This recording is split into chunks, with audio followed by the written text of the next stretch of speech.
je vous écoute. Douleur. Alors, ça peut être des synonymes ou ça peut être autre chose. Douleur. Maladie.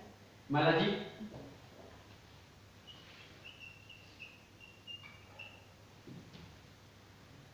Permise par Dieu.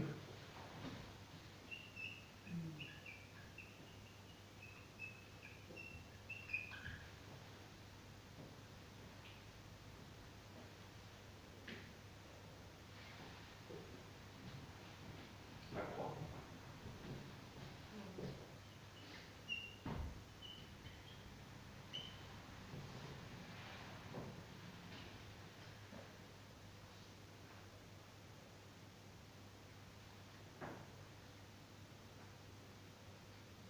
Est-ce qu'il y a autre chose?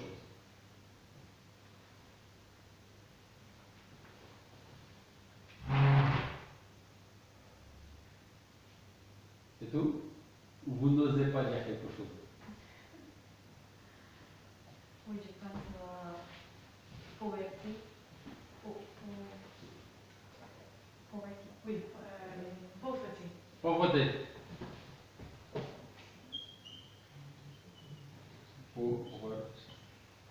Pauvreté.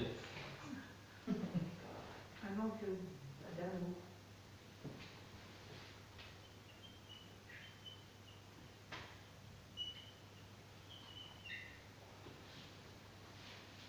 Perte d'un être proche. Perte. Perte d'un être proche.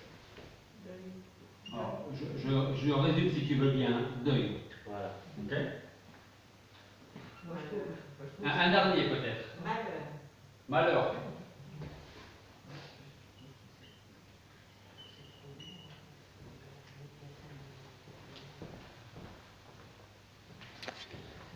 Voilà, alors, pour ceux qui nous suivent, je voudrais vous souhaiter la bienvenue, vous dire que si vous avez la possibilité d'être à l'église, un culte à l'église, non, un culte à la maison à travers Facebook ne changera jamais, ne remplacera jamais un culte à l'église. Okay? Donc si vous n'êtes pas loin et que vous voulez nous rejoindre, c'est avec plaisir. Donc, j'ai posé la question de savoir, quand on entend le mot souffrance, qu'est-ce qui nous vient à l'esprit en premier lieu? Donc on a eu douleur, maladie, permise par Dieu, la croix, pauvreté, manque d'amour, deuil ou encore malheur. Je pose une autre question. Est-ce que, même si j'imagine connaître la réponse, est-ce que vous avez déjà été dans la souffrance? Ou je vais reposer la question autrement. Que celui qui n'a jamais été dans la souffrance lève la main. Okay, parce que souvent quand on dit si vous avez souffert, levez la main, donc on n'ose pas lever, mais si on pose la question dans l'autre sens, c'est plus facile. Hein? Troisième question. Si, et seulement si, vous voulez y répondre. Dans une des souffrances que peut-être un jour vous avez connues, je ne vous demande pas quelle a été cette souffrance. Repensez à une souffrance peut-être en particulier. Quelle a été votre première pensée? Souffrance, quelle a été pour vous la première chose qui vous est venue à l'esprit? Appeler Dieu à l'aide. Appeler Dieu à l'aide. D'accord? Quelqu'un d'autre, si vous voulez. On se demande souvent pourquoi. On se demande pourquoi. D'accord? Une autre personne peut-être?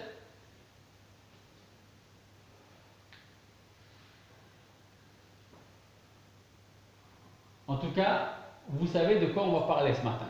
Okay? Parce que c'est un thème qui parle à tout le monde. Qu'on soit jeune ou pas, malade ou en bonne santé, la souffrance peut être une bonne comme une mauvaise chose. Okay? Alors il y a des livres dans la parole de Dieu qui nous parlent plus que d'autres.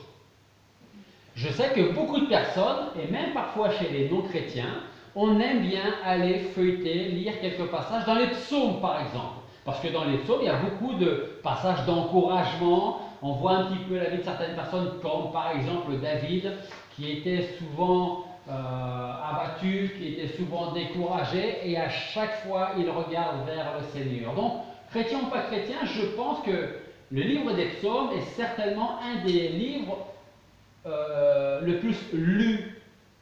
Quand on en a vraiment besoin, on va vers le psaume. Donc, il y a des livres dans la parole de Dieu qui nous encouragent, qui nous exhortent, qui nous mettent en garde.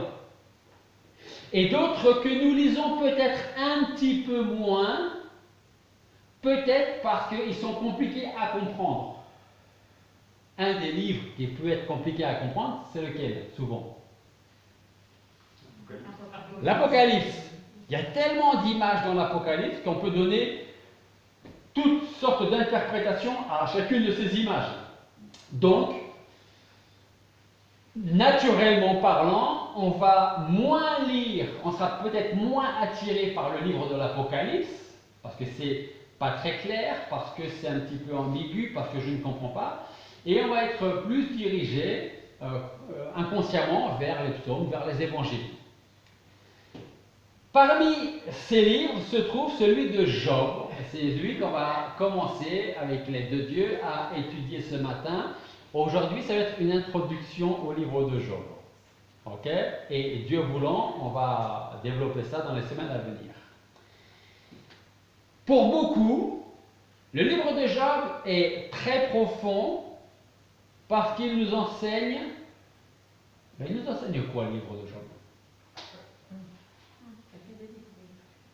La fidélité de qui? De Job. D'accord. Qu'est-ce qu'il nous enseigne d'autre? La fidélité de Dieu. La patience. Alors, Christophe. Ne pas se décourager dans l'épreuve. Ne pas se décourager dans l'épreuve, donc la patience. Ok. Quoi d'autre? L'acceptation. L'acceptation, qui n'est pas toujours facile. Hein? Une dernière personne, peut-être? Qu'est-ce que le livre de Job nous apprend? À moi, il me montre qu'on peut avoir une relation réelle avec Dieu. Oui, qu'on peut avoir une relation réelle avec Dieu. Personnelle. Oui, une relation personnelle. Tout à fait. J'aimerais bien que vous me donniez ce dernier point que j'attends de votre part. Des douleurs. Des douleurs, mais ce n'est pas encore ce point-là. Je vais vous mettre un petit peu sur le chemin. Dieu d'un côté et Job de l'autre. Qu'est-ce que vous pouvez me dire par rapport à ça? Je pense à la persévérance. Oui, mais c'est pas ça. C'est pas ce que j'attends. Mais il y a la persévérance dans le livre de Job, qui rejoint un petit peu la patience. En fait, moi je vois aussi dans les livres de Job un Dieu souverain, un grand Dieu, et la petite taille de l'homme, qui du jour au lendemain, quasiment, n'a plus rien. Alors, en effet, quand on étudie les livres de Job, on peut prendre conscience que la souffrance peut nous toucher de différentes façons. Dans tous les cas, ce que nous pouvons dire, c'est que le livre de Job s'adresse à tout le monde, croyant ou pas croyant, jeune chrétien ou chrétien un peu plus mûr. Parce que tout le monde a été concerné un jour par la souffrance, ou l'est aujourd'hui, ou le sera demain. Parce que si vous n'avez jamais souffert, vous allez m'expliquer comment vous faites. Okay? En même temps, le livre de Job n'est pas forcément facile à lire, parce que nous pouvons y voir un homme qui a absolument, littéralement, tout perdu. Il crie à Dieu, mais Dieu semble ne pas entendre les cris, les appels de Job. Et ça peut être encore plus compliqué pour Job, tout comme nous d'ailleurs. Parce que quand nous sommes dans la souffrance et que nous demandons peut-être pourquoi à Dieu, ou si nous demandons l'aide de Dieu et qu'il n'y a rien qui arrive, le temps peut paraître long, hein, et la souffrance tout autant. Pour avoir une vue d'ensemble du livre de Job, je dirais que nous pouvons le diviser en 3 parties. Ok? La première partie, ce sont les 2 premiers chapitres de Job, dans lesquels nous voyons la souffrance pour Job qui commence. Job 1 et 2, je dirais, c'est la souffrance de Job. Chapitre 3 jusqu'au chapitre 41. Il y a les dialogues entre Job et ses amis, et j'ai presque envie de dire le monologue entre Job et Dieu.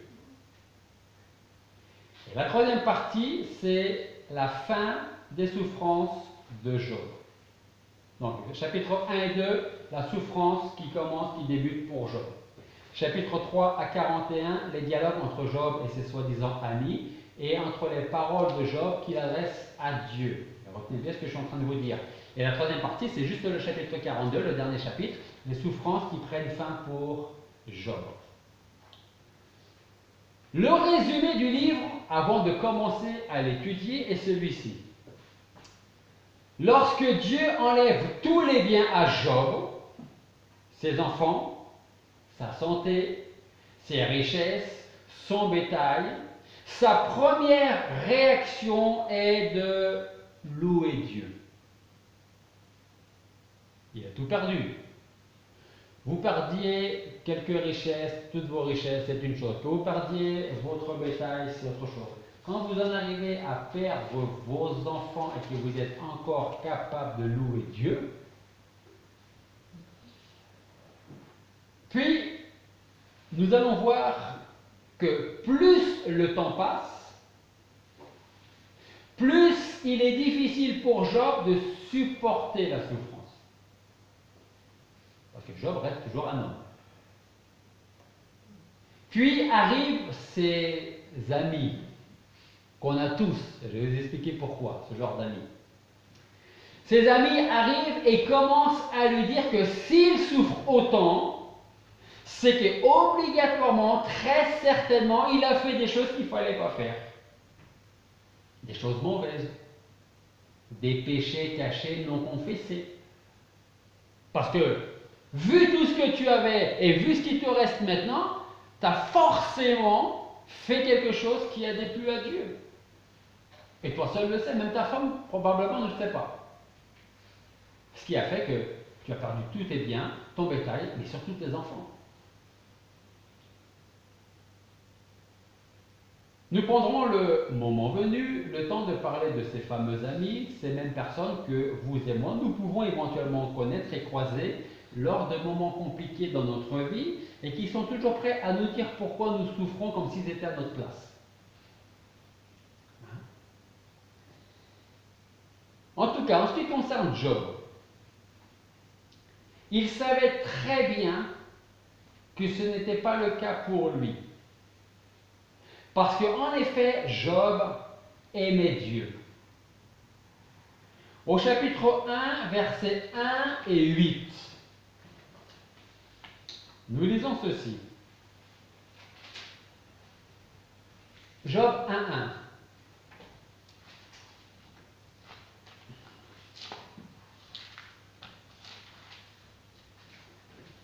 Il y avait dans le pays d'Uth un homme dont le nom était Job. Cet homme était intègre, droit, craignant Dieu et se détournant du mal. Alors, avant de lire le verset 8, quand on réalise que cet homme était intègre, droit, craignant Dieu, se détournant du mal, on peut se dire, mais pourquoi est-ce qu'il a vécu ce qu'il a vécu après? Verset 8. Job 1.8. Et l'Éternel dit à Satan, as-tu remarqué mon serviteur Job? Il n'y en a pas un autre comme lui sur la terre, intègre, droit, il me craint et il se détourne du mal. On comprend un peu mieux en lisant ces quelques lignes que Job peut se demander à juste titre pourquoi lui qui est intègre, droit, qui craint Dieu, qui se détourne du mal, souffre-t-il de cette façon-là, de cette manière, de la sorte? Je pose la question, je vous pose la question, à vous qui nous écoutez. Si aujourd'hui vous étiez comme Job, intègre, droit, craignant Dieu, et vous nous détournant du mal, et qu'on vive ce que Job a vécu, quelle aurait été notre première réaction? Peut-être qu'on aurait dit, mais j'aurais su, je ne me serais pas autant investi. Est-ce que le Seigneur voit vraiment ce que je fais? On aurait pu se poser un tas de questions. Job peut se dire que ce qui lui arrive n'est pas juste, et humainement parlant, quelqu'un qui est intègre, droit, qui craint Dieu et qui se détourne du mal, humainement parlant, on pourrait dire, en effet, c'est pas juste. Parce que quand on voit, si on reste dans la famille chrétienne, ben, il y a des chrétiens qui sont de temps en temps à l'église et puis de temps en temps autre part. Il n'y a pas d'investissement, il n'y a pas forcément une vraie relation avec Dieu, et on a l'impression, et je dis bien qu'on a l'impression, que pour eux tout va bien. Mais toi, tu viens à l'église, tu es intègre, droit, tu fais en sorte de craindre Dieu, tu fais en sorte de te détourner du mal, et il t'arrive toutes ces choses. Mais vous savez, il y a pire encore. Pire que le fait que Job peut se dire, à juste titre, que ce qui lui arrive n'est pas juste. Il y a quelque chose de pire encore. Vous savez ce qui est pire encore? À votre avis, dans l'histoire de Job, qu'est-ce qui est pire encore? C'est une petite question piège que je vous pose là. Qu'est-ce qui est pire que de se dire, mais pourquoi est-ce qu'il m'arrive tout ça?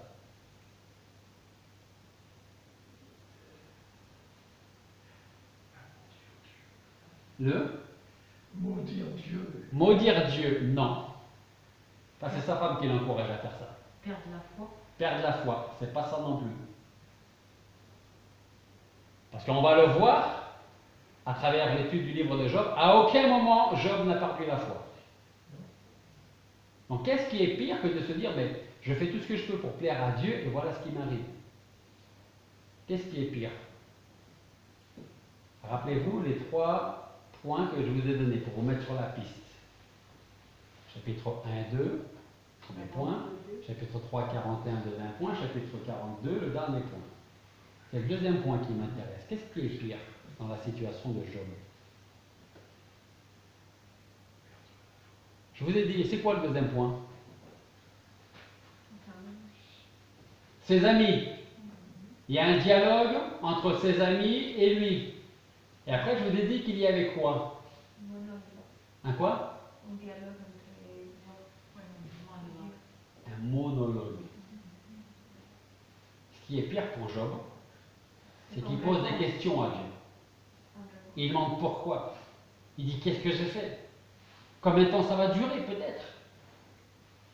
Et du chapitre, d'ailleurs, du premier chapitre jusqu'au chapitre 43, Dieu ne va pas répondre à Job.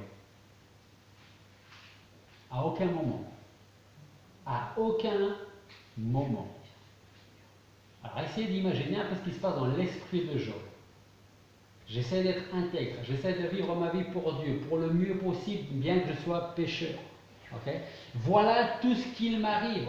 Seigneur, pourquoi? Qu'est-ce que j'ai fait? Combien de temps ça va durer? Qu'est-ce que je peux changer pour que ça change dans ma vie? Qu'est-ce que tu peux faire? Et Dieu semble rester complètement silencieux, éloigné. Ça, c'est ce qu'on va voir. Donc ça, c'est ce qui est pire encore.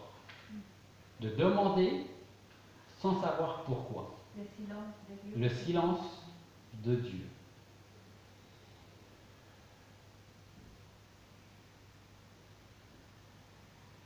À aucun moment, Dieu ne dira à Job que Job est innocent. Vous avez entendu ce que je viens de dire? Je répète. À aucun moment, Dieu ne dira à Job, t'inquiète pas, tu es innocent. Donc ça peut laisser Job perplexe. J'ai peut-être fait quelque chose et je ne le sais pas. Souvent, Job a eu l'impression que Dieu était contre lui et pourtant il ne s'est jamais détourné de Dieu. Job ne s'est jamais détourné de Dieu, même sans aucune réponse, avant un certain temps, de la part de Dieu. Je repose toujours cette même question. Qu'est-ce que nous on aurait fait à la place de Job? Nous allons donc étudier à partir de la semaine prochaine les paroles de Job. Nous allons voir la profonde confiance qu'il avait en Dieu.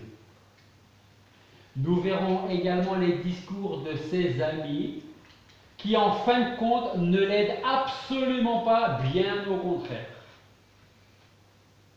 Et nous finirons l'étude du livre par plusieurs leçons importantes, et ces leçons, je vais vous les donner maintenant. C'est les différents points que nous allons voir à la fin de l'étude du livre de Job. Donc, pour conclure ce matin, quelles sont les leçons importantes que nous allons pouvoir tirer du livre de Job? Alors, à peu près dans l'ordre. Dieu est toujours au contrôle, mais pas Satan. Okay? Ça, c'est la première grande leçon. La deuxième. Alors, mais en même temps, je vous donne ces points. Peut-être que vous pouvez, peut-être que nous pouvons nous remettre, nous souvenir d'un moment de souffrance, de peur, d'impression d'avoir été abandonné à Dieu à un moment où on en avait le plus besoin. Et en même temps, je vous donne ces différentes leçons. Pensez à ce que vous avez peut-être vécu ou peut-être ce que vous êtes en train de vivre maintenant. Parce que vous pouvez être aussi, vous, être dans la souffrance aujourd'hui. Si ce n'est pas le cas, dites merci au Seigneur. Mais ce sera certainement le cas demain ou après-demain ou dans une semaine. Donc le premier point, c'est que Dieu est toujours au contrôle et pas Satan. Le deuxième point, c'est que Dieu est toujours bon et juste. Troisième point.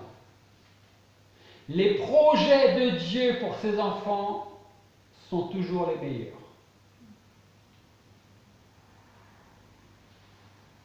Quatrième point. Dieu prendra les choses, peut-être à nos yeux, et qui peut-être les vraies choses mauvaises et difficiles, et les fera concourir à notre bien. Ça fait peut-être penser à Romains 8, 28.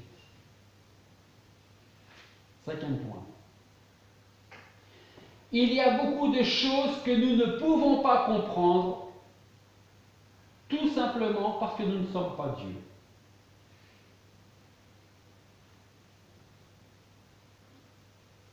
Sixième point. Un point qui peut être facile à dire et parfois un petit peu plus difficile à mettre en œuvre. Nous n'avons pas besoin de tout comprendre,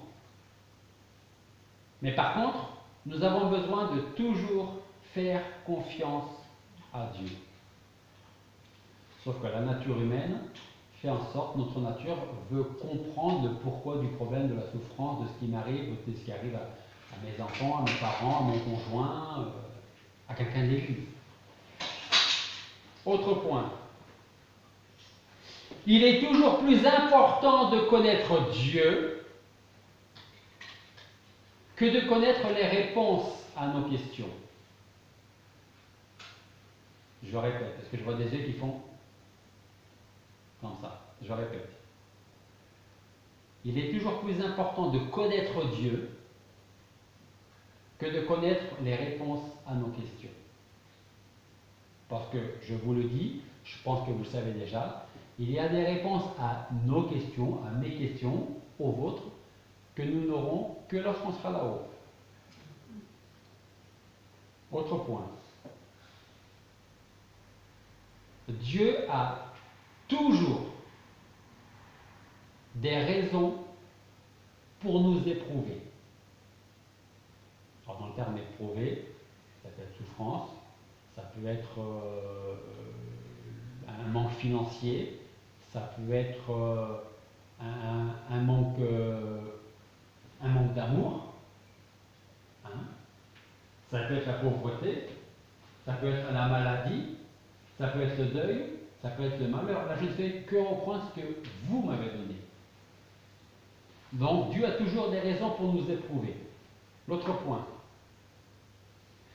Satan utilise souvent la souffrance pour tenter de nous éloigner de Dieu.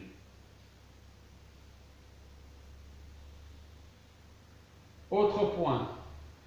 Et là, on verra vraiment en détail avec les amis de Job. La souffrance n'est pas toujours liée au péché. Ce n'est pas parce que nous souffrons que c'est le résultat d'un péché ou du péché. Donc la souffrance n'est pas toujours liée au péché. L'autre point qui le suit, c'est que lorsque nous souffrons, nous pouvons tomber dans le péché. Vous voyez la différence? La souffrance n'est pas forcément le résultat du péché, mais la souffrance peut nous faire tomber dans le péché. Et ça aurait pu être le cas pour Job s'il avait écouté sa femme qui lui a dit « renie Dieu et meurs ». Si, ça c'est l'autre point, l'avant-dernier point. Si nous voulons être capables d'aider d'autres personnes, alors nous aurons besoin de passer nous aussi par la souffrance pour la comprendre. Pour comprendre la souffrance et pour comprendre la personne.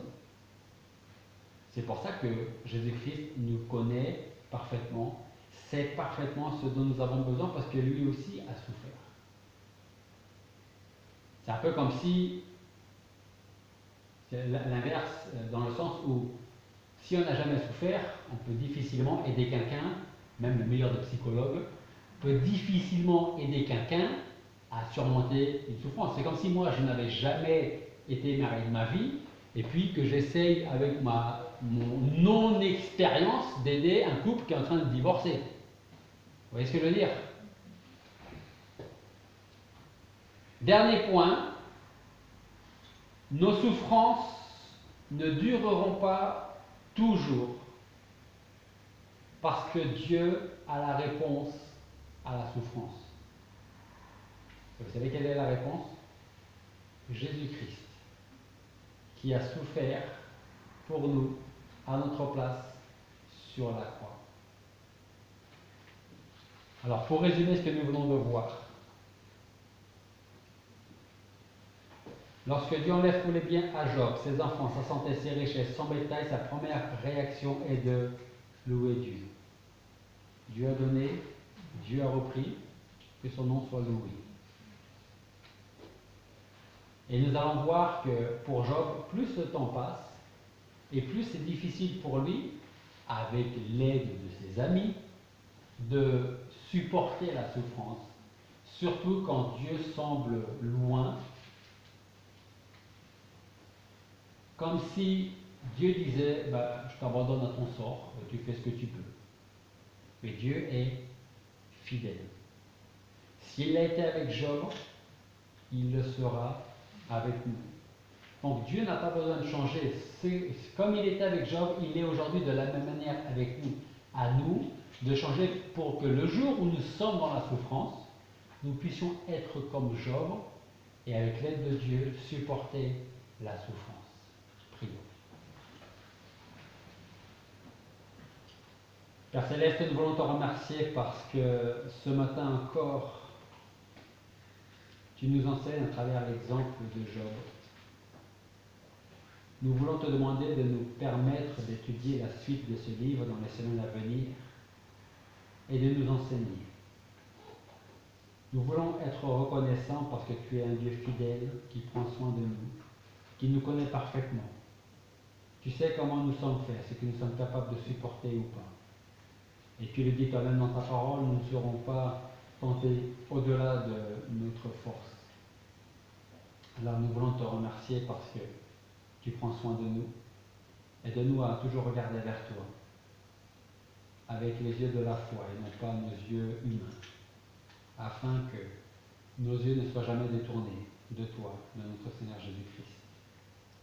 Je veux te prier pour chaque personne ici présente, ceux qui nous suivent à distance, pour que tu sois avec chacune de ces personnes qui peut-être passent des moments compliqués, des moments difficiles, de souffrance, de maladie, de deuil, de manque d'amour ou toute autre chose. Seigneur, tourne leur cœur vers toi. Ouvre leurs yeux, leur entendement, pour qu'ils puissent se tourner vers toi. Et c'est en ton nom que nous te prions.